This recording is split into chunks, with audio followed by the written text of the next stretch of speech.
37 आठवडे ते 42 आठवडे ह्या दरम्यान होणाऱ्या डिलिव्हरी किंवा ह्या दरम्यान होणारे मुलं हे टर्म बेबीज म्हणून ओळखले जातात, की जे नॉर्मल असतात, त्यांची मुदतीत झालेली डिलिव्हरी असते. जे 37 आठवड्यांच्या आधी असतात ते असतात प्रीटर्म, मुदतीपूर्व, त्यांना आपण अकाली जन्म म्हणतो.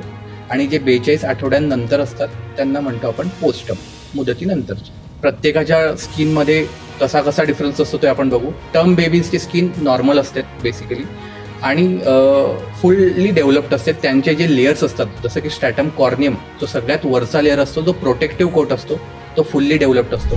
त्याच्यामुळे टर्म बेबीजची स्किन ही सुरक्षित धरली जाते. जी प्रीटर्म असतात 37 आठवड्यांपूर्वी, जनरली 34 ते 37 आठवड्यांमधले, यांना आपण प्रीटर्म म्हणतो. त्यांची स्किनची थिकनेस ही कम्पॅरेटिव्हली कमी असते टर्मपेक्षा, कारण त्यांचा जो स्ट्रॅटम कॉर्नियम लेअर असतो हा अंडर डेव्हलप्ड असतो, जो की पूर्णपणे डेव्हलप झालेला नसतो.